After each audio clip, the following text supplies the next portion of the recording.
교회 입구에 들어서는 순간 가장 먼저 저를 맞이한 것은 정문의 웅장함보다 더 무겁게 내려앉은 어떤 질서였습니다. 33살이라는 어린 나이에 담임 목사라는 중책을 맡아 부임하며 저는 여러 번 마음을 다잡았습니다. 하지만 고풍스러운 붉은 벽돌이 켜켜이 쌓인 예배당 건물 앞에서 제가 품었던 결연한 의지는 묘한 위압감으로 바뀌었지요. 이 교회는 이 동네에서 30년 넘게 자리를 지켜온 곳이었고 그 세월만큼이나 단단한 체계를 갖추고 있었습니다. 예배당 로비 벽면에 새겨진 교회 연역을 훑어내려가다 보면 한 인물의 이름이 비석처럼 박혀 있는 것을 발견할 수 있었습니다. 바로 배장로였습니다. 성도들은 그를 두고 살아있는 전설이라고 입을 모았습니다. 80대의 나이에도 꼿꼿함을 잃지 않은 그는 이 교회의 창립 멤버이자 산증인이었습니다. 한국전쟁 당시 부모를 잃고 교회 마당에서 자랑고하였다는 그의 과거는 성도들 사이에서 일종의 성역처럼 여겨졌지요. 결혈단신으로 자수성가에 교회의 종탑을 올렸다는 일화는 이 교회 신앙교육의 기초나 다름없었습니다. 저는 로비에 걸린 개척 당시의 빛바랜 사진 속에서도 가장 중심에서 예배당의 초석을 붙들고 있는 배장로를 보았습니다. 그 사진 속의 젊은 배장로를 보며 그가 감내했을 헌신의 깊이를 짐작해 보려 했지만 한편으로는 그 헌신이 만들어낸 거대한 성벽이 이제 막 부임한 저 같은 젊은 목자에게는 도무지 넘기 힘든 장벽처럼 느껴지기도 했습니다. 부임 첫날 당회실에서 마주한 배장로의 모습은 제가 상상했던 것보다 훨씬 더 단단하고 차가운 느낌이었습니다. 그는 제가 건넨 인사를 가볍게 눈짓으로만 받았습니다. 당회실 책상 위에는 정갈하게 정리된 두툼한 서류철들과 교회 건물들을 드나들 수 있는 마스터키가 놓여 있었습니다. 그는 마치 결제를 기다리는 상급자처럼 저를 빤히 바라보다가 천천히 입을 열었습니다. 배장로는 이 키로 교회의 모든 문을 열고 드나들 수는 있겠지만 교회의 실질적인 운영과 질서는 본인이 지난 세월 동안 해온 방식대로 흘러가야 한다는 사실을 명확히 했습니다. 배장로는 저에게 강단에서 말씀을 전하는 일에만 전념하라고 말하며 나머지 복잡한 관리나 행정은 본인이 이 교회를 세울 때부터 해온 방식대로 책임질 테니 그저 지켜보기만 하라는 뜻을 비쳤습니다. 그의 말투는 정중했지만 그 안에는 거부할 수 없는 서열의 확인이 담겨 있었습니다. 마스터키를 집어드는 제 손 위로 배장로의 거친 손마디가 스쳤습니다. 나무 껍질처럼 딱딱하게 굳은 그의 손등은 그가 이 교회를 지키기 위해 얼마나 치열하게 살아왔는지를 말해주는 증거 같았지만 한편으로는 그 누구의 접근도 허용하지 않겠다는 경고처럼 느껴지기도 했습니다. 당회실을 나와 목양실로 향하는 복도에서도 대장로의 그림자는 도처에 깔려 있었습니다. 만나는 성도들마다 저에게 환영 인사를 건네면서도 대화의 끝은 늘 대장로에 대한 이야기로 귀결되었습니다. 장로님이 이미 결정하신 사항이라거나 장로님의 허락 없이는 비품 하나 옮기는 것도 조심스럽다는 말들이 제 귀를 파고들었지요. 성도들에게 배장로는 단순한 시무 장로 그 이상이었습니다. 그는 교회의 법이었으며 하나님보다 더 가깝게 느껴지는 실질적인 권위였습니다. 저는 부임 첫날부터 제가 목양해야 할 양떼들 사이에서 철저한 이방인이 된 기분을 느껴야 했습니다. 짐 정리도 채 끝내지 못한 채 저는 목양실 책상 앞에 멍하니 앉아 있었습니다. 33살의 젊은 목사가 감당하기에는 배장로라는 존재가 내뿜는 아우라가 너무나 압도적이었습니다. 저는 배장로가 건네준 마스터키를 만지작거리며 생각에 잠겼습니다. 이 키가 물리적인 문은 열 수 있어도 성도들의 다친 마음과 배장로가 쌓아 올린 견고한 성벽을 열 수는 없을 것 같다는 예감이 들었지요. 저는 펜을 내려놓고 무릎을 꿇었습니다. 부임 후 처음으로 드리는 기도의 자리였습니다. 하나님, 저는 이 교회의 주인도 아니고 권력자도 아닙니다. 그저 주님이 보내신 작은 종일 뿐인데 제 앞을 가로막고 있는 저 거대한 성벽을 어떻게 마주해야 할까요? 라고 물었습니다. 제 입술에서는 탄식 같은 간구가 흘러나왔습니다. 배장로의 눈빛에서 익히는 그 강한 거부감과 성도들의 맹목적인 추종 사이에서 제가 할 수 있는 일은 아무것도 없음을 고백했습니다. 제 지혜와 지식으로는 이 엉킨 실타래를 풀 수 없음을 인정하며 저는 오직 주님의 인도하심만을 구하고 또 구했습니다. 사람의 공로가 말씀의 권위보다 앞서 있는 현장을 목격하며 제 안에는 말할 수 없는 영적 중압감이 몰려왔습니다. 기도를 마치고 조용히 예배당 본당으로 향했습니다. 밤늦은 시간이라 아무도 없을 거라 생각했지만 본당 저 멀리 맨 앞자리에 꼿꼿하게 앉아있는 한 사람의 뒷모습이 보았습니다. 바로 배장로였습니다. 그는 불 꺼진 성전에서 홀로 어둠을 마주한 채 미동도 없이 앉아 있었습니다. 다가가 인사를 건넬까 잠시 고민했지만 그의 주변을 감싸고 있는 고독한 분위기가 제 발길을 멈추게 했습니다. 그는 무엇을 위해 저토록 긴 세월 동안 교회를 움켜쥐고 있는 것일까 하는 의문이 들었습니다. 전쟁고아로 자라 교회를 집으로 삼았던 그의 지난 세월이 저 뒷모습에 고스란히 묻어있는 것 같아 가슴 한구석이 서늘해졌습니다. 그의 뒷모습은 당회실에서 보았던 위험 있는 권력자의 모습과는 사뭇 달랐습니다. 마치 거대한 성벽을 홀로 지키며 벼랑 끝에 서 있는 노병처럼 처량해 보이기까지 했지요.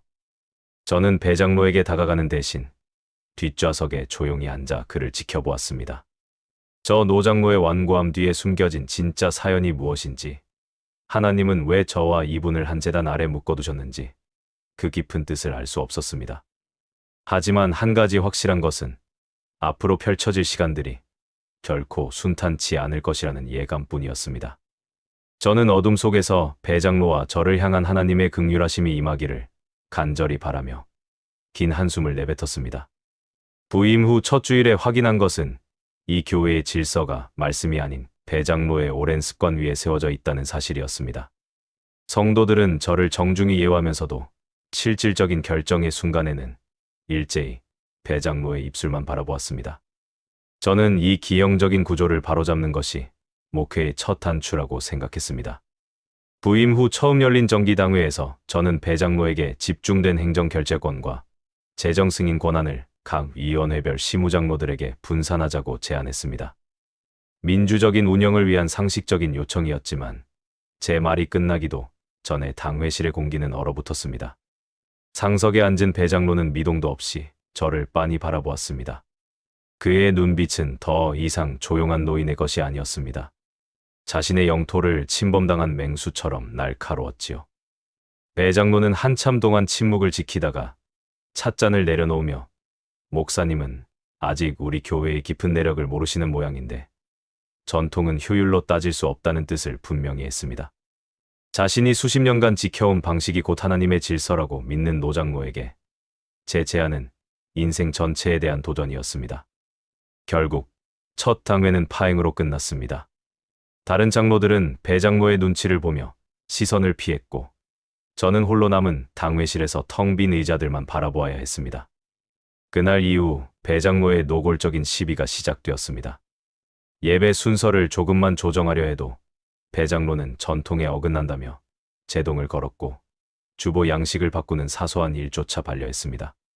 실무 부서장들은 장로님의 승인이 아직이라며 몸을 사렸습니다.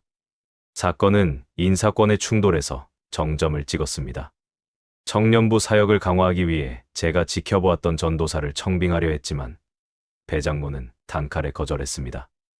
배장로는 이 교회 사정은 자신이 제일 잘 안다며 본인이 수십 년간 지켜본 집사의 자녀를 전도사로 세워야 한다고 고집했습니다. 담임 목사의 고유 권한인 인사권조차 배장로라는 성벽에 막혀 무력해졌지요.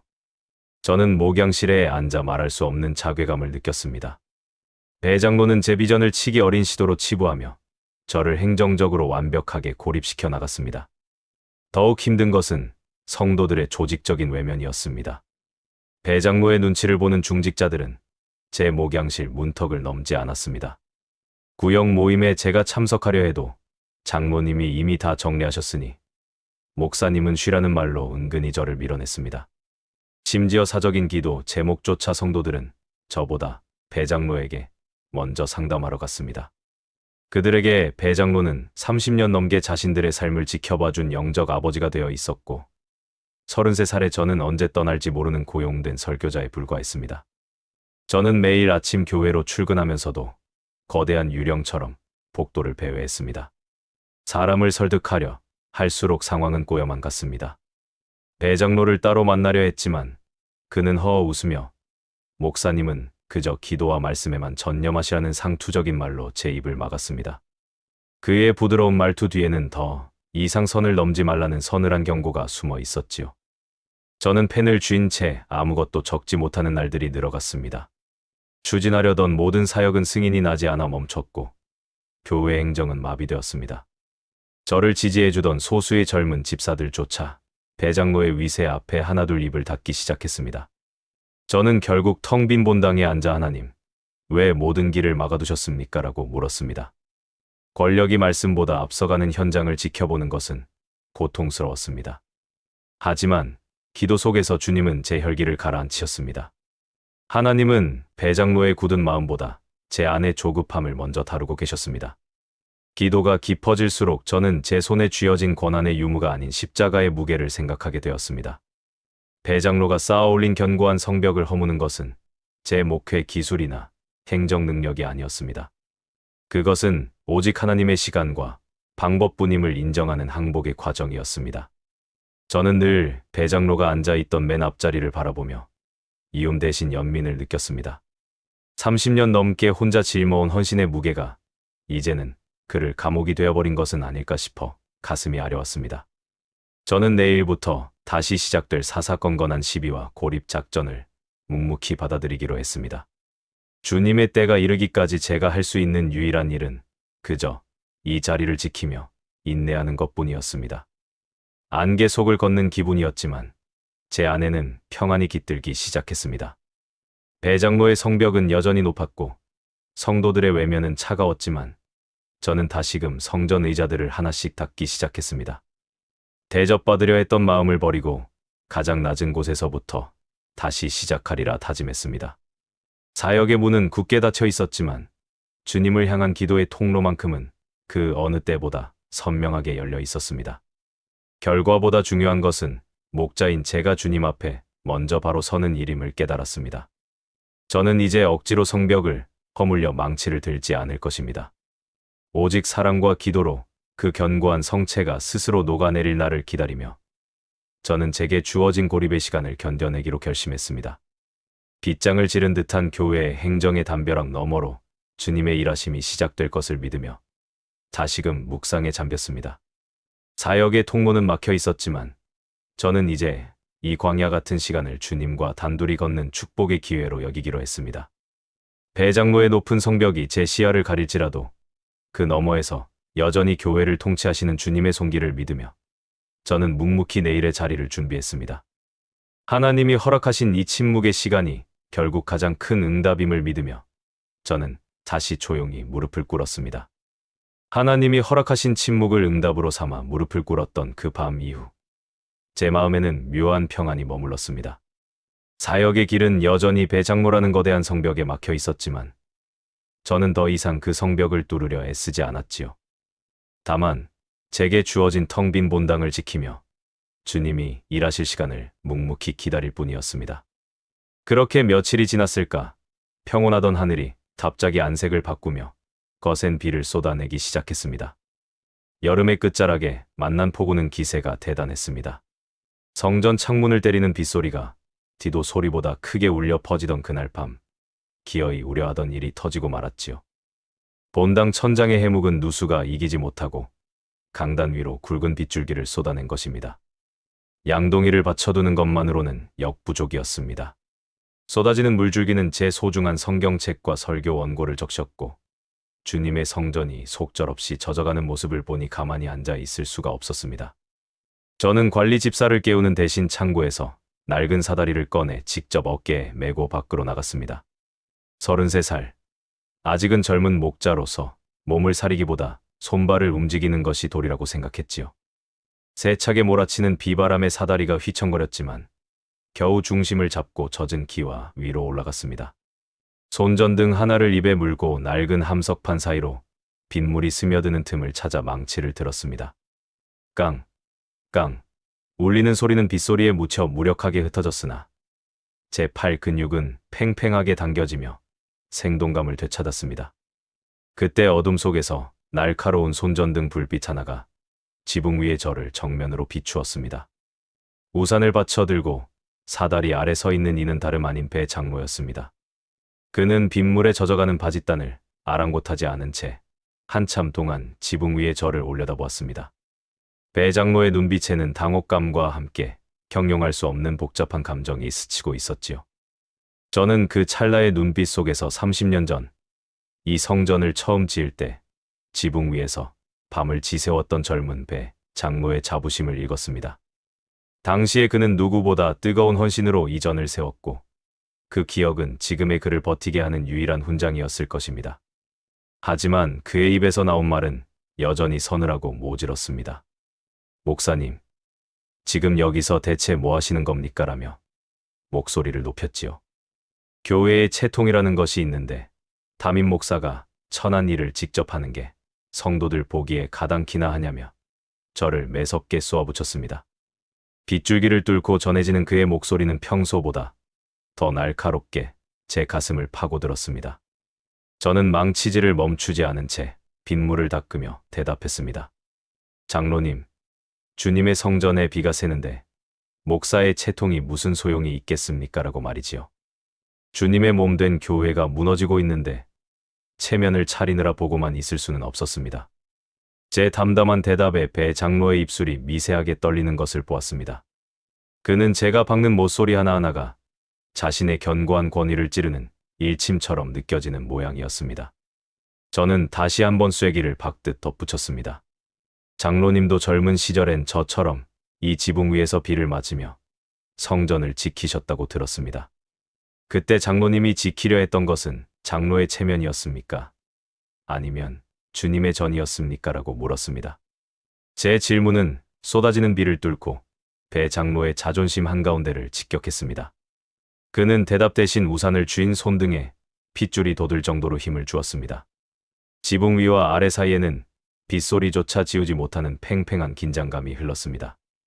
배 장로는 한참을 그 자리에 서 있다가 혀를 차며 발기를 돌렸습니다. 그런다고 무너진 질서가 바로 잡히는 줄 아느냐는 차가운 냉소를 남기고 말이지요. 하지만 저는 보았습니다. 돌아서는 그의 뒷모습이 이전처럼 위풍당당하지 못하고 조금은 쓸쓸하게 굽어 있었다는 것을요. 그는 자신의 자부심이 헌신이 아닌 권력으로 변해버린 현실을 제 망치 소리를 통해 목격하고 괴로워하고 있었을 것입니다. 저는 비바람 속에서 마지막 못을 힘차게 박았습니다. 이 밤의 싸움은 배 장로와의 대립이 아니라 제 안의 두려움을 씻어내고 주님의 길을 묻는 과정이었습니다. 빗물에 씻겨 내려가는 것은 성전의 먼지뿐만이 아니었습니다. 제 안의 조급함과 배 장로의 굳어버린 자존심이 폭우 속에 뒤섞여 흘러내리고 있었지요. 폭풍우가 지나간 새벽, 비는 조금씩 소강 상태에 접어들었습니다. 지붕에서 내려온 제 손은 상처투성이었지만 마음은 이상하리만큼 개운하고 평온했습니다. 젖은 몸을 이끌고 본당 안으로 들어서자 놀라운 광경이 눈에 들어왔습니다. 강단 주변에 흥건하던 물기가 누군가 닦아놓은 듯 깨끗이 정리되어 있었던 것입니다. 배 장로는 이미 사라지고 없었지만 그가 남긴 젖은 발자국이 성전 입구까지 선명하게 이어져 있었습니다. 망치를 든 33살의 목자와 젊은 날의 헌신을 훈장처럼 단 노병은 그렇게 폭우 속 지붕 위에서 서로의 진심을 짧게 마주했습니다. 배 장로의 성벽은 여전히 높았지만 그 벽 틈 사이로 아주 작은 균열이 생기기 시작했음을 직감할 수 있었습니다. 저는 젖은 옷을 갈아입는 대신 텅 빈 성전에 엎드려 주님께 오늘의 일을 보고했습니다. 빗소리는 잦아들었지만 제 마음속에는 주님의 임재하심이 그 어느 때보다 뜨겁게 차올랐습니다. 배 장로가 30년 동안 이 자리를 지키며 느꼈을 그 무게를 저 또한 조금은 이해해보려 했었습니다. 여전히 현실은 막막했고 그와의 갈등은 진행 중이었지만 하나님이 일하실 것을 신뢰하며 다시 조용히 엎드렸습니다. 결과보다 중요한 것은 목자인 제가 주님 앞에 먼저 바로 서는 일임을 깨달았지요. 저는 이제 억지로 성벽을 허물려 망치를 휘두르지 않을 것입니다. 오직 사랑과 기도로 그 견고한 성체가 스스로 녹아내릴 날을 기다리며 저에게 주어진 시간을 견뎌내기로 결심했습니다. 하나님이 허락하신 침묵을 응답으로 삼아 무릎을 꿇었던 그 밤 이후 제 마음에는 묘한 평안이 머물렀습니다. 사역의 길은 여전히 배 장로라는 거대한 성벽에 막혀 있었지만 저는 더 이상 그 벽을 허물려 애쓰지 않았지요. 다만 제게 주어진 텅 빈 본당을 지키며 주님이 일하실 시간을 묵묵히 기다릴 뿐이었습니다. 하지만 하나님이 예비하신 시험은 제가 예상치 못한 방향에서 가장 세속적이고 차가운 종이 한 장의 형태로 날아들었습니다. 폭우가 지나가고 대지가 열기에 젖어들던 어느 오후였습니다. 평온하던 교회 사무실이 평소와 다른 소란함으로 술렁이기 시작했지요. 복도를 지나던 성도들이 걸음을 멈추고 사무실 안을 기웃거렸고 몇몇 권사님들은 굳은 표정으로 손을 가리며 심각한 대화를 나누고 있었습니다. 처음에는 그저 사소한 행정적 소동인 줄로만 알았습니다. 하지만 목양실로 향하던 제 귀에 배 장로라는 이름과 함께 압류라는 단어가 섞여 들어왔을 때 가슴 한구석이 서늘해지는 것을 느꼈습니다. 소동의 발단은 사무실로 도착한 등기 우편 한 통이었습니다. 수신인은 배 장로였지만 주소지가 불분명하다는 이유로 법원에서 교회로 보낸 송달 서류였지요. 배 장로가 가족도 없이 홀로 지낸다는 것은 알았지만 법원 서류가 교회로 올 만큼 그의 신변이 위태로웠다는 사실은 누구도 깊이 생각지 못했던 부분입니다. 사무실 직원들이 당황하여 서류를 처리하는 과정에서 봉투 겉면에 붉은 낙인이 노출되었고 그것은 삽시간에 교회 사무실을 드나드는 이들의 눈에 띄었습니다. 채권 추심과 전 재산 압류라는 글자가 주는 위압감은 불길한 독버섯처럼 성도들 사이로 번져나갔습니다. 배 장로가 30년 동안 쌓아 올린 살아있는 전설이라는 성체에 처음으로 세속적인 균열이 생기는 순간이었습니다. 저는 뒤늦게야 심상치 않은 분위기를 감지하고 사무실로 내려갔습니다. 이미 사무실 안팎은 성도들의 조심스러운 수군거림으로 가득 차 있었고 제 책상 위에는 여러 사람의 시선을 타서 구겨진 듯한 법원 송달 서류가 놓여 있었습니다. 직원들은 당혹스러운 표정으로 저를 바라보았습니다. 배 장로님 앞으로 온 건데 법원에서 보낸 거라며 말끝을 흐렸지요. 저는 떨리는 손으로 서류를 집어들었습니다. 집무실로 돌아와 봉투를 열었을 때 그 안에 담긴 내용은 상상조차 할 수 없었던 무게였습니다. 20여 년 전 성전 건축 당시의 기록들이 그 안에 빼곡했지요. 당시 부족한 공사 대금을 충당하기 위해 배 장로가 개인 자격으로 보증을 섰던 거액의 채무가 발단이었습니다.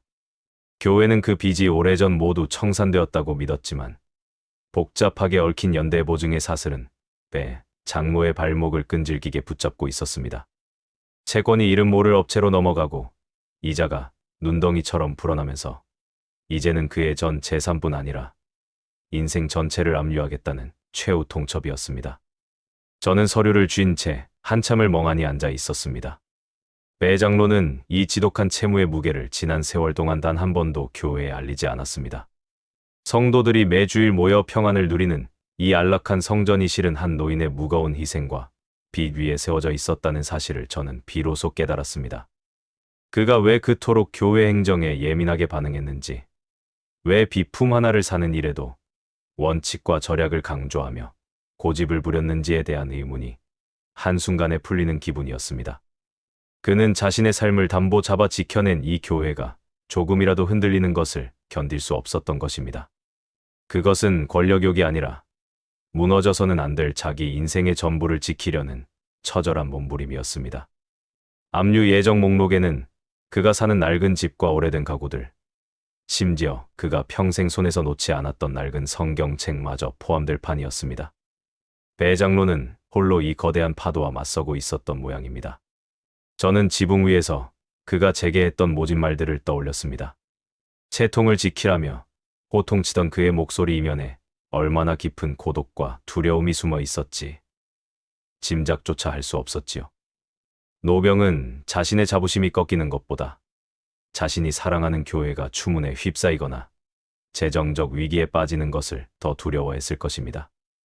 그래서 그는 스스로를 고립시키면서까지 이 비밀을 무덤까지 가져가려 했던 것이 분명했습니다. 손에 든 서류가 납덩이처럼 무겁게 느껴졌습니다. 밖에서는 여전히 사람들의 시선이 사무실 쪽을 향해 있었고 이미 몇몇 이들은 배 장로에게 무슨 일이 생긴 게 분명하다며 자기들끼리 결론을 내리고 있었습니다. 이 서류가 불러올 파장이 결코 작지 않으리라는 예감이 들었습니다.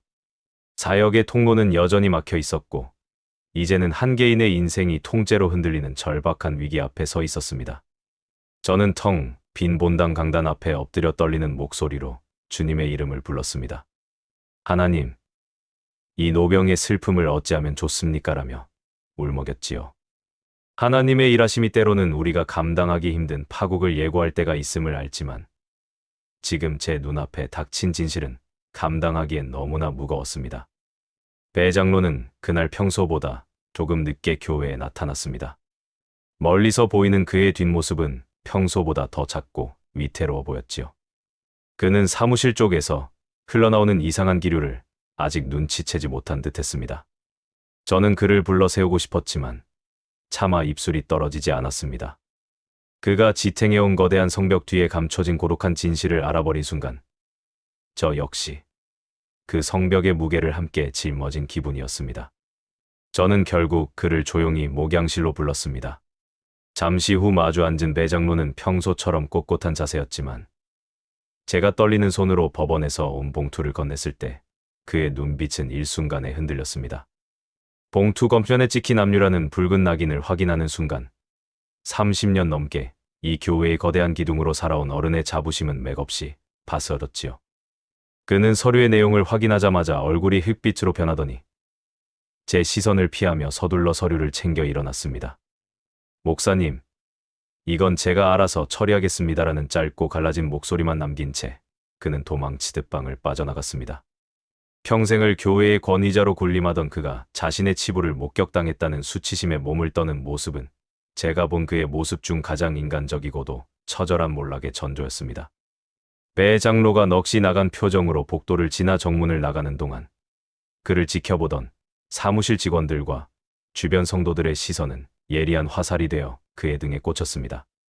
평소 빈틈없고 엄격하던 장로가 당황한 기색을 감추지 못한 채 황급히 교회를 떠난 사건은 삽시간에 의혹의 불씨가 되었지요. 사무실을 거쳐 간 종이 한 장의 파장은 제가 예상한 것보다 훨씬 빠르고 잔인했습니다. 우편물을 수취했던 직원의 입을 통해 압류라는 단어가 새어나갔고 그 단어는 단 하루 만에 온 성도의 입을 거치며 전혀 다른 형태의 괴물이 되어 있었습니다. 제가 기도의 자리에 엎드려 그의 무너진 마음을 위해 간구하는 동안 교회 마당과 식당에서는 이미 대장로에 대한 가혹한 재판이 소리 없이 진행되고 있었습니다. 평생을 자수성가하여 교회를 세운 어른으로 추앙받던 그의 명예는 세속적인 채무자라는 낙인 아래 처참하게 짓밟혔습니다. 소문은 갈수록 구체적이고 악의적인 살이 붙어갔습니다. 장로가 겉으로는 청렴한 척하면서 뒤로는 교회 건축 대금을 빼돌려 개인적인 투자를 했다는 식의 근거 없는 이야기들이 마치 확인된 정설처럼 성도들 사이를 파고들었지요. 사람들은 배 장로가 지난 세월 동안 보여준 철저한 절약과 행정적 엄격함을 이제는 자신의 비리를 감추기 위한 위선으로 매도했습니다. 진실을 확인하려 하기보다는 그동안 그의 위세에 눌려 지내던 이들이 느끼는 묘한 해방감과 정죄의 쾌감이 소문을 더욱 부채질하고 있었습니다. 인간의 평판이 얼마나 모래성처럼 허망한 것인지 목도하는 순간이었습니다. 토요일 오후가 되자 소문은 걷잡을 수 없는 수준에 이르렀습니다. 성도들은 제게 다가와 장로님에게 정말 무슨 일이 있느냐고 법원에서 온 서류의 내용이 무엇인지 집요하게 물었습니다. 저는 장로님의 개인적인 사생활이며 목회자가 함부로 발설할 일이 아니라고 답하며 입을 다물었지요. 하지만 목자로서 지키고자 했던 이 침묵은 오히려 성도들에게 오해의 빌미가 되었습니다. 목사님도 다 알고 계시면서 감싸주는 것 아니냐는 의구심, 어린 시선들이 저를 향해 쏟아졌습니다. 배 장로가 짊어진 그 채무의 본질이 사실은 교회를 지키기 위한 희생이었다는 진실을 말해 상황을 반전시키고 싶은 유혹이 저를 괴롭혔습니다. 그러나 한 개인의 아픔을 대중 앞에 폭로하는 것은 목회자의 도리가 아니었기에 저는 비난의 화살을 온몸으로 받아내며 뜬 내 입을 열지 않았습니다. 소문은 이제 배 장로뿐 아니라 저를 향한 불신으로까지 번져갔습니다. 장로가 그동안 행정적으로 까다롭게 굴었던 것이 목사님과 결탁한 무언가가 있기 때문이라는 파렴치한 추측까지 서슴지 않는 이들이 생겨났지요. 사람들은 배 장로가 지난 30년 동안 이 성전을 지키기 위해 바친 피눈물에는 조금도 관심이 없었습니다. 다만 자신들이 믿고 의지했던 완벽한 상징이 무너지는 것을 보며 비난의 돌을 던지는 일에만 몰두하고 있었습니다. 저는 텅 빈 본당 강단 앞에 엎드려 무너진 것은 장로의 명예가 아니라 우리 교회의 사랑임을 깨달았습니다. 하나님께서는 이 고난을 통해 우리 성도들의 민낯을 낱낱이 드러내고 계셨습니다. 주님, 우리가 어찌 이리도 완악합니까라며 저는 바닥을 치며 통곡했습니다. 주일이 가까워질수록 배 장로와의 연락은 더욱 닿지 않았습니다. 전화기는 꺼져 있었고 그가 홀로 지내던 낡은 거처 주변에는 불길한 정막만이 가득했지요. 소문은 이제 확신이 되어 성도들의 마음을 지배했습니다. 그들은 예배당에 모여 은혜를 구하기보다 배 장로가 언제 나타나 어떤 변명을 할지 감시하는 사냥꾼 같은 눈빛을 하고 있었습니다. 평소 배 장로를 그림자처럼 따르던 시무 장로들조차 이제는 그와 거리를 두며 자신들의 신앙적 순결함을 증명하려 했었습니다. 평생을 바친 교회에서 하루아침에 이방인이 되어버린 한 남자의 실추를 지켜보는 일은 목자인 제게도 죽음보다 깊은 고통이었습니다. 하나님은 왜 이토록 헌신한 종을 가혹한 침묵 속에 두시는 것인지 묻지 않을 수 없었습니다. 밤늦게 다시 찾아간 배 장로의 집 대문에는 제가 건넸던 것과 같은 3개 붉은 딱지가 붙어 있었습니다. 아무도 없는 낡은 집 안에서는 어떤 기척도 느껴지지 않았지요. 그는 자신의 평생이 부정당하는 아픔을 견디지 못하고 결국 자취를 감춘 것이었습니다. 자신이 사랑했던 성도들에게 범죄자로 낙인 찍히는 수치를 감당하기엔 그의 늙은 가슴이 이미 너무 많은 상처를 입었을지도 모릅니다. 저는 그 차가운 대문 앞에서 한참 동안 발걸음을 떼지 못했습니다.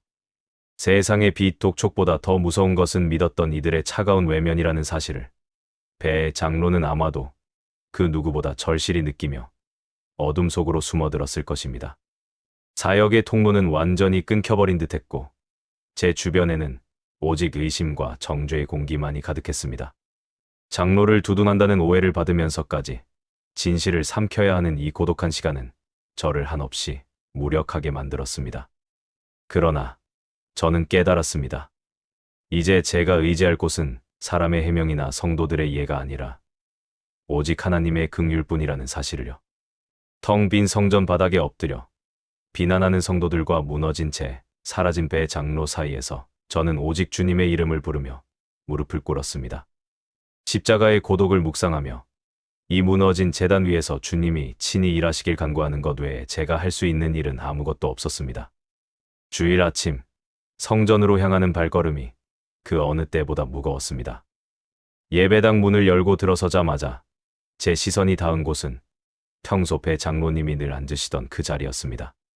30년 넘게 비워진 적이 없었다던 그 자리가 덩그러니 비어있는 풍경은 제 가슴을 날카로운 칼날로 베어내는 듯했지요. 하지만 예배당을 채운 성도들의 분위기는 저와 달랐습니다. 그들은 장로의 부재를 걱정하기보다 그 빈자리를 보며 자신들이 품었던 의혹이 사실로 확인되었다는 듯 차가운 확신의 눈빛을 나누고 있었습니다. 예배 전 들려오는 찬송 소리조차 그날은 제 귀에 서늘한 심판의 소리처럼 들렸습니다. 예배가 시작되고 강단에 올랐을 때 저는 회중석에서 뿜어져 나오는 묘한 적대감을 정면으로 마주해야 했습니다. 성도들은 배 장로를 두둔하며 입을 다물었던 저를 향해서도 이미 마음의 문을 닫은 듯 보였지요. 저는 미리 준비한 설교 원고를 펼쳤습니다. 하나님의 은혜와 평강에 대한 평범한 내용이었지만 첫 문장을 읽으려는 순간 목구멍이 꽉 막힌 듯 소리가 나오지 않았습니다. 눈앞에 보이는 장로님의 빈자리와 그를 정죄하며 앉아있는 성도들의 얼굴이 겹쳐지면서 제 안에서 거대한 충돌이 일어났습니다. 준비한 원고의 글자들이 그 순간만큼은 아무런 생명력 없는 종이 조각처럼 느껴졌습니다. 저는 한참 동안 침묵을 지켰습니다. 본당의 감도는 정적이 길어지자 성도들은 이해한 표정으로 저를 바라보았지요. 그 침묵 속에서 저는 하나님께 물었습니다. 주님, 이 성도들의 완악함을 어찌해야 합니까? 그리고 홀로 무너져 내린 그 한 사람의 진심을 제가 전해야 합니까? 라며 간구했습니다. 성령께서 제 마음을 강하게 흔드시는 것을 느꼈습니다. 저는 떨리는 손으로 펼쳐져 있던 설교 원고를 천천히 덮었습니다. 예상치 못한 저의 행동에 예배당 안은 숨소리조차 들리지 않을 만큼 팽팽한 긴장감이 감돌았습니다. 저는 마이크를 잡고 떨리는 목소리로 입을 뗐습니다. 여러분, 오늘은 제가 준비한 설교를 전할 수 없을 것 같습니다라는 제 고백에 성도들은 당혹감을 감추지 못했습니다. 저는 배 장로님이 평소 앉으시던 그 빈자리를 가리키며 말을 이어갔습니다. 저 자리에 앉아 있던 분이 왜 가족도 없이 낡은 집에서 홀로 늙어갔는지, 왜 비품 하나를 사는 일에도 그토록 유별나게 절약을 고집하며 여러분께 싫은 소리를 들어왔는지 아십니까? 라고 물었지요. 사람들은 제가 장로를 변호하려 한다는 것을 눈치채고 표정을 굳혔지만 저는 멈추지 않았습니다. 서랍 속에 넣어두었던 압류 서류의 진실을, 그 숫자들이 품고 있는 한 사람의 인생을 이제는 증언해야 할 때라고 확신했습니다. 우리 교회가 이 웅장한 성전을 건축할 당시 공사 대금이 모자라 공사가 중단될 위기에 처했던 일을 기억하시는 분들이 있을 것입니다라는 제 말에 중직자들의 얼굴이 조금씩 변하기 시작했습니다. 저는 당시 배 장로님이 개인 자격으로 거액의 연대 보증을 섰고 그 빚의 사슬이 20년이 지난 지금까지도 그의 목을 조르고 있었다는 사실을 담담히 선포했지요. 여러분이 매주일 누리는 이 따뜻한 바닥과 화려한 기둥들이 실은 한 노인이 자신의 인생 전부를 담보 잡힌 채무 위에 서 있다는 사실을 저는 눈물 섞인 목소리로 전했습니다. 장로의 고집은 권위주의가 아니라 자신이 지켜야 할 하나님의 집이 무너지지 않게 하려는 처절한 사랑이었음을 말했습니다. 성전 안은 찬물을 끼얹은 듯 고요해졌습니다. 장로가 교회 돈을 횡령했을 것이라며 확신에 찬 목소리로 비난하던 성도들의 고개가 하나둘씩 떨구어졌습니다. 정죄의 쾌감에 취해 돌을 던지던 이들이 자신들이 누려온 안락함이 누군가의 피눈물 위에 세워진 것임을 깨닫는 순간 본당의 공기는 형언할 수 없는 부끄러움으로 변해갔습니다.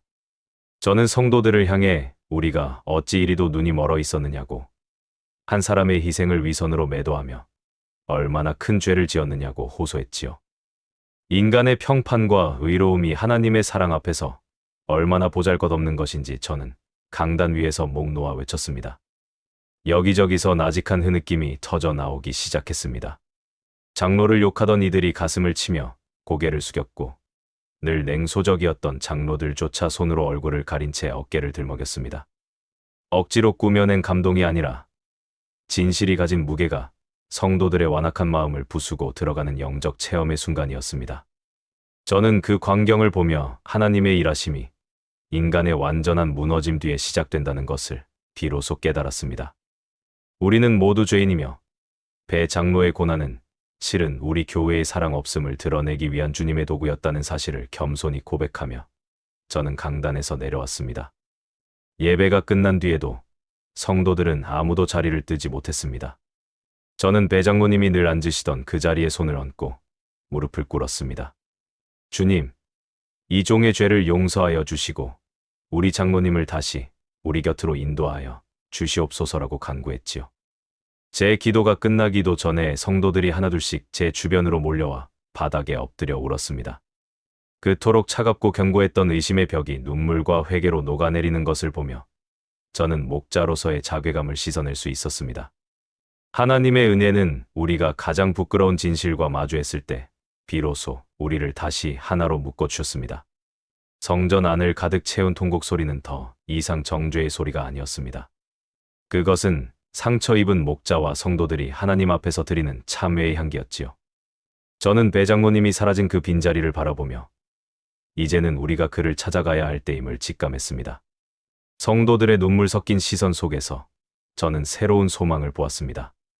비록 배 장로님은 자취를 감추었지만 그가 남긴 희생의 흔적이 우리 교회에 죽어있던 사랑을 다시 깨워냈음을 믿으며 저는 무거운 책임감과 함께 다시금 힘을 내어 일어섰습니다.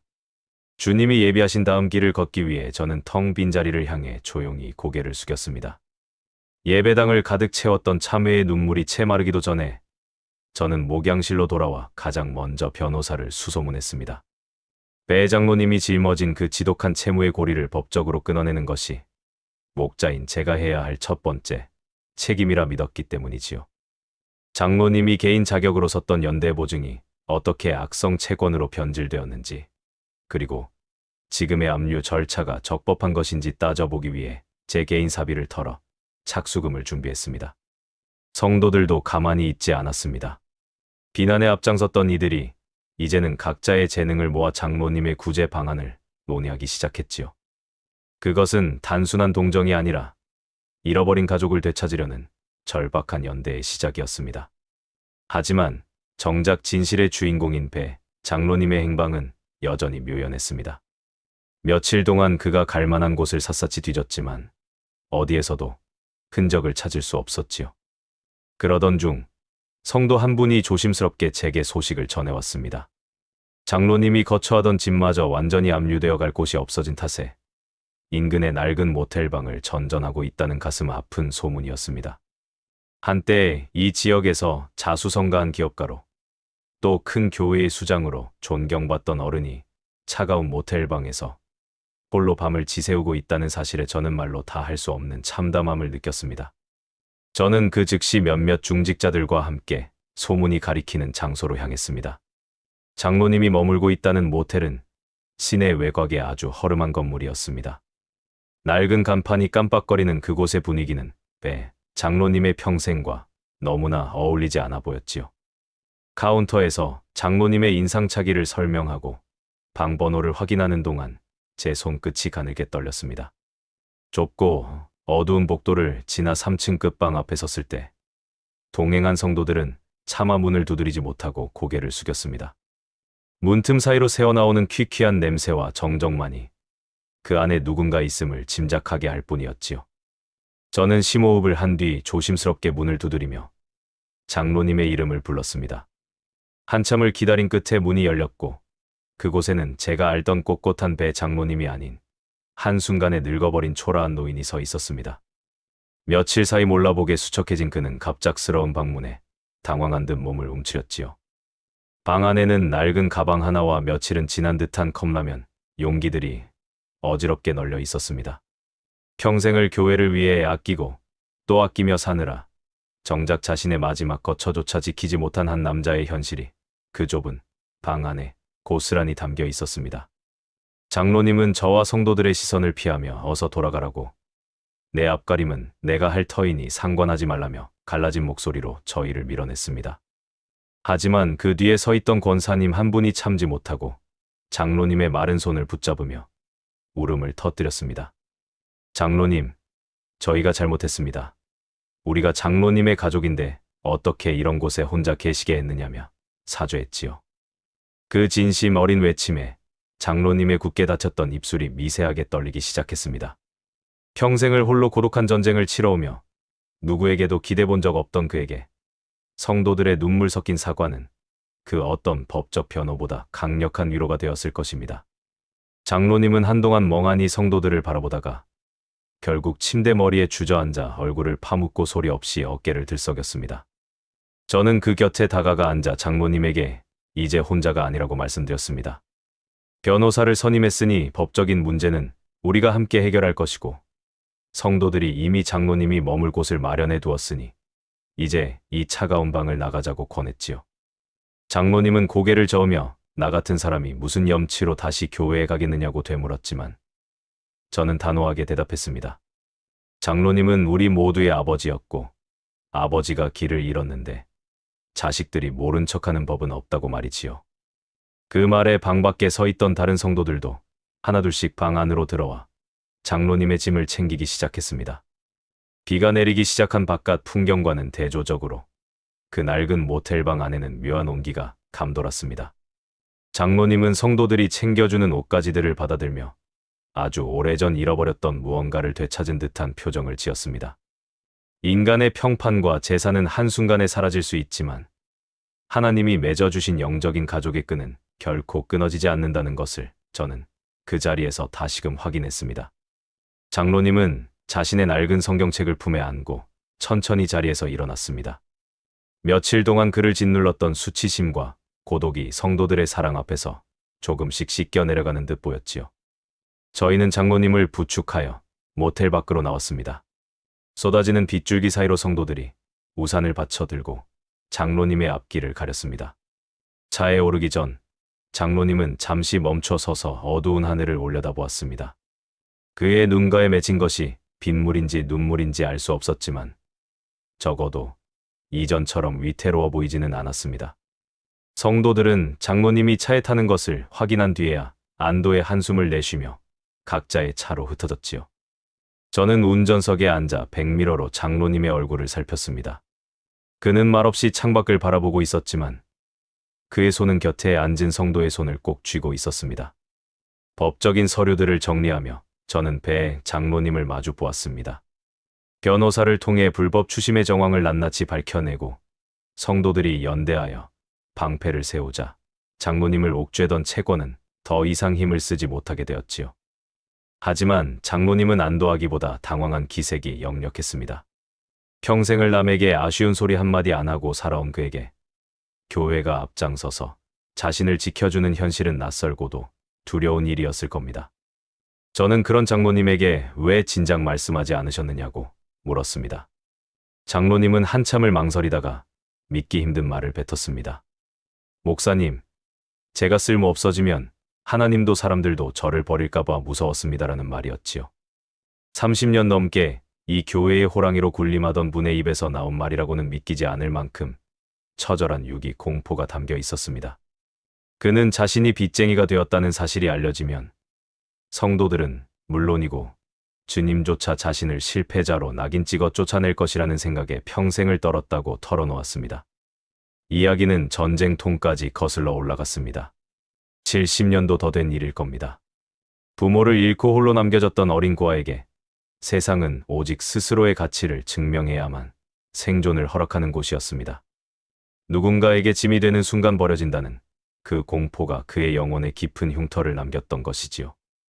그 아이는 자라나 자수성가한 사업가가 되고 장로가 되었지만 내면의 어린 고아는 여전히 겁에 질린 채 숨어 있었습니다. 그래서 그는 더 완벽해지려 했고 누구에게도 틈을 보이지 않기 위해 고집스럽게 권위의 갑옷을 입고 살아온 것이었습니다. 장로님은 자기가 빚쟁이가 된 걸 알면 명성이 무너지고 이방인이 될까봐 무서웠노라고 했습니다. 그래서 빚독촉에 시달리면서도 교회 예산을 깎고 행정을 까다롭게 굴며 자신의 유능함을 증명하려 했었던 것이지요. 그것은 권력욕이 아니라 버림받지 않으려는 몸부림이었습니다. 제가 그의 방패가 되어 추심원들을 막아섰을 때 장로님은 자신이 평생 경계했던 존재가 오히려 자신을 지켜주는 현실 앞에서 무너졌다고 했습니다. 평생을 버티게 했던 그 차가운 고집이 눈물에 녹아내렸습니다. 저는 장로님의 손을 잡았습니다. 하나님은 장로님이 무엇을 해서 사랑하시는 게 아니라 그 존재 자체로 사랑하신다고 말씀드렸지요. 성도들 역시 장로님의 배경이 아니라 30년 세월을 함께한 그 중심을 사랑하는 것이라고 전했습니다. 고아의 상처가 하나님의 사랑 안에서 치유되는 순간이었습니다. 목사님, 제가 정말 어리석었습니다라는 탄식은 더 이상 자책이 아닌 해방이었습니다. 그는 하나님마저도 성과를 요구하는 주인으로 오해하며 살아왔음을 고백했습니다. 목사님을 밀어내고 제 권위를 세우려 했던 게 실은 제 안의 두려움 때문이었습니다라며 그는 저를 향해 처음으로 마음의 빗장을 열었습니다. 두 세대 차이가 나는 목사와 장로가 아닌 그리스도 안에서 상처를 공유한 형제가 된 시간이었습니다. 장로님은 평온해진 얼굴로 숨을 몰아쉬었습니다. 다시는 자신을 몰아세우지 않겠다고, 이제는 주님의 품 안에서 안식을 누리고 싶다고 말했지요. 낡은 성경책을 쥐고 있는 그의 손에서 더 이상 긴장감은 느껴지지 않았습니다. 장로님은 예전처럼 훈계하는 대신 고맙다는 짧은 인사를 남기고 방을 나갔습니다. 그 뒷모습은 더 이상 위태롭지 않았습니다. 짊어지고 있던 세상의 짐과 내면의 공포를 내려놓은 사람 특유의 가벼움이 걸음걸이에 묻어났지요. 장로님이 복도를 지나가는 모습을 보며 저는 한 영혼이 회복되는 과정을 묵묵히 갈무리했습니다. 그의 시련은 단순히 돈의 문제가 아니라 영혼을 옥죄던 사슬을 끊기 위한 하나님의 섭리였습니다. 사무실 정리를 끝내고 나오며 저는 다음 날 주일 예배를 생각했습니다. 평생을 주인으로 살고자 했던 사람이 이제는 진정한 예배자로 강단 앞에 서게 될 그 시간이 기다려졌습니다. 저는 고요한 마음으로 사택을 향해 걸었습니다. 내일 예배는 평소와는 전혀 다른 시작이 될 것이 분명했습니다. 배 장로님의 변화가 우리 교회에 어떤 파장을 몰고 올지, 그리고 그가 성도들 앞에서 쏟아낼 첫마디가 무엇일지 머릿속에 그리며 저는 발걸음을 옮겼습니다. 이제 모든 준비는 끝났습니다. 성도들이 정죄했던 그 거인이 이제는 그들 앞에서 가장 낮은 자세로 무릎을 꿇고 진실을 선포할 시간만이 남았습니다. 저는 배장로님의 그 고백이 우리 교회에 가져올 거대한 회복의 물결을 확신하며 내일을 준비했습니다. 주일 아침의 예배당은 이전과는 전혀 다른 공기가 흐르고 있었습니다. 정죄와 의심으로 가득 찼던 성도들의 눈빛은 이제 미안함과 고요한 기다림으로 바뀌어 있었지요. 예배가 시작되기 전 배장로님은 늘 앉으시던 그 자리에 조용히 앉아 있었습니다. 예전처럼 주변을 압도하려는 기세나 감시하는 듯한 날카로움은 찾아볼 수 없었습니다. 그저 70년 넘게 짊어지고 온 삶의 무게를 내려놓은 한 명의 평범한 노인으로서 그는 묵묵히 기도의 자리를 지키고 있었지요. 성도들은 그 곁을 지나며 나직한 인사를 건넸고 장로님은 평소답지 않게 그 인사 하나하나에 가벼운 미소로 화답했습니다. 찬양이 끝나고 설교를 시작하기 전 배 장로님이 미리 양해를 구한 대로 강단 앞으로 걸어 나왔습니다.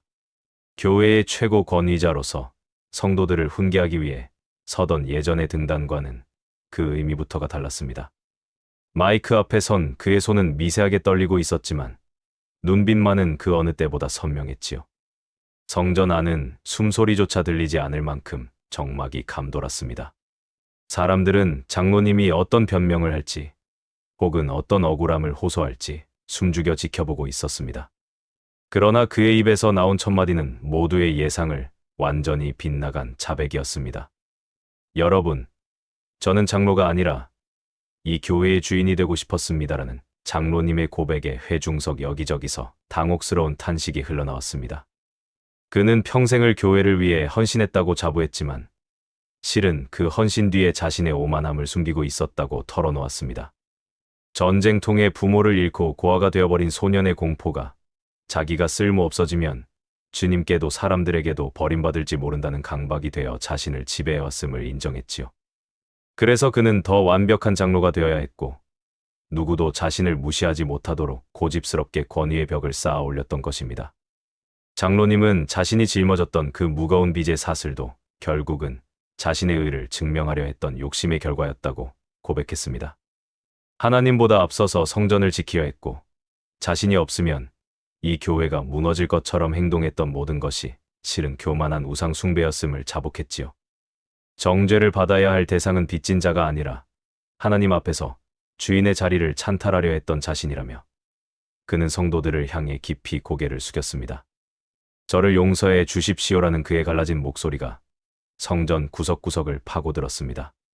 30년 넘게 거인처럼 군림하던 자의 처절한 무너짐 앞에 성도들은 할 말을 잃었습니다. 그의 자복은 거기서 멈추지 않았습니다. 한 목사를 적으로 여기고 자신의 권위에 도전하는 방해꾼으로 취급했던 지난날의 어리석음을 사죄했지요. 젊은 목사의 진심을 외면한 채 자신의 방식만이 옳다고 고집했던 것이 실은 두려움 때문이었다는 것을 이제야 알게 되었다고 했습니다. 자신이 비참한 나락으로 떨어졌을 때 끝까지 손을 잡아준 것은 자신의 권위가 아니라 자신이 밀어냈던 목사와 성도들의 사랑이었다는 사실을 말하며 장로님은 참았던 눈물을 쏟아냈습니다. 거인의 고백은 곧 성도들 각자의 내면에 숨어있던 오만함을 비추는 거울이 되었습니다. 장로님의 고백이 끝난 뒤 저는 강단으로 올라가 그를 꼭 안아주었습니다. 이는 단순한 화해의 제스처가 아니었습니다. 갈등과 의심, 정죄와 상처로 점전되었던 지난 시간들이 하나님의 긍휼 안에서 완전히 녹아내리는 성령의 역사였지요. 장로님의 야윈 어깨를 감싸 안았을 때 저는 그가 평생을 얼마나 고독하게 싸워왔는지 온몸으로 느낄 수 있었습니다. 이를 지켜보던 성도들도 하나둘씩 곁에 있는 이들의 손을 잡기 시작했습니다. 서로를 정죄하던 날 선 마음들이 무너져 내리고 교회는 비로소 건물이나 조직이 아닌 진정한 가족으로 거듭나고 있었습니다. 예배당 여기저기서 터져나오는 흐느낌은 더 이상 비통함이 아니었습니다. 그것은 죽어있던 사랑이 다시 살아나는 생명의 소리였지요. 장로를 비난하던 이들도 목사를 의심하던 이들도 모두가 자신들이 던졌던 돌을 내려놓고 하나님 앞에 죄인임을 고백했습니다. 배 장로님의 무너짐은 교회의 실패가 아니라 진정한 회복을 위한 하나님의 거룩한 통로였습니다. 우리는 그날 설교가 필요 없음을 깨달았습니다. 장로님의 삶으로 증명된 그 자복의 메시지가 그 어떤 화려한 수사보다 강력하게 우리의 영혼을 울리고 있었기 때문입니다. 예배가 끝난 뒤의 풍경은 그 어느 때보다 평범하고 따뜻했습니다. 배 장로님은 성도들과 함께 식당으로 향했고 사람들은 자연스럽게 그와 어울려 인사를 나누었습니다. 특별한 환송이나 비장한 선포는 없었지만 성도들의 얼굴에는 이전에는 볼 수 없던 평안이 깃들어 있었지요. 장로님은 더 이상 감시자가 아닌 인자한 할아버지의 모습으로 아이들의 머리를 쓰다듬었고 청년들과 소박한 대화를 나누었습니다. 교회의 주인이 하나님임을 인정하는 순간 우리는 비로소 각자의 자리에서 진정한 안식을 찾을 수 있었습니다. 저는 성전 문 앞에 서서 돌아가는 성도들의 뒷모습을 오랫동안 지켜보았습니다. 배 장로님이 성도들 틈에 섞여 주차장을 걸어가는 풍경을 보며 저는 하나님이 우리 공동체에 주신 시련의 의미를 다시금 새겼습니다. 무너진 것은 장로의 명예가 아니라 우리가 쌓아 올린 가짜 성벽이었고 세워진 것은 건물이 아니라 우리 서로를 잇는 사랑의 끈이었습니다. 저는 가벼워진 마음으로 예배당을 정리했습니다. 내일부터 시작될 일상 역시 크게 다르지 않겠지만 적어도 우리는 이제 혼자가 아니라는 사실을 알고 있었습니다. 모든 법적 문제가 수습되고 교회가 다시 평온을 되찾은 뒤 배 장로님의 삶에는 낯설지만 아름다운 변화가 찾아왔습니다. 평생을 교회의 수장으로 군림하며 모든 행정을 손에 쥐고 흔들던 과거의 모습은 이제 흔적조차 찾을 수 없었지요. 그는 스스로 모든 직함과 권한을 내려놓았습니다. 장로라는 이름 뒤에 숨겨진 명예보다 하나님 앞에 한 명의 온전한 신자로 서는 것이 더 소중하다는 것을 깨달은 듯했습니다. 이제 그는 주일 아침이면 가장 먼저 교회에 나와 마당을 쓸거나 남들이 보지 않는 곳에서 굳은 일을 도맡아 하는 가장 낮은 자의 자리에 머물고 있습니다. 장로님은 이제 제 신방길의 든든한 동행자가 되었습니다.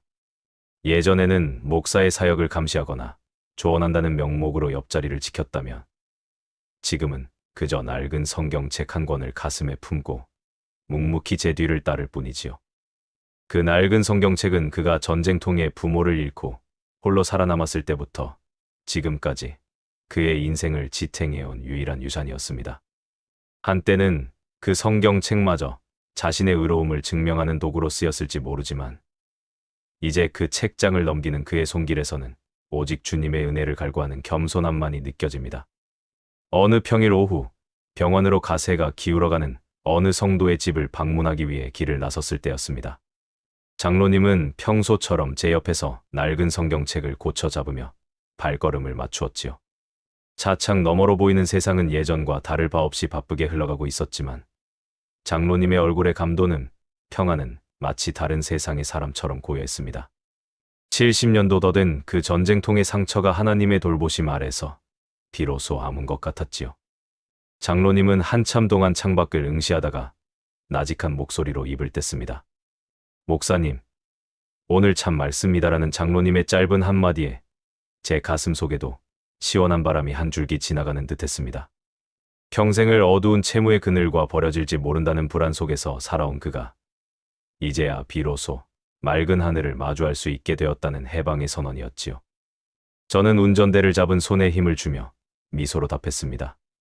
장로님, 하나님이 다 하셨습니다라는 제 대답에는 지난 시간 우리가 겪어온 모든 시련이 결국 주님의 섭리였다는 고백이 담겨 있었습니다. 장로님은 제 말에 고개를 끄덕이며 품에 안은 성경책을 소중히 어루만졌습니다. 예전 같았으면 자신의 공로를 역설했을 그가 이제는 자신의 존재가 하나님의 은혜 위에 서 있음을 온 삶으로 증명하고 있었습니다. 권위는 스스로 세우려 할 때 생기는 것이 아니라 가장 낮은 곳에서 타인의 아픔을 품을 때 저절로 회복되는 것임을 그는 보여주고 있었지요.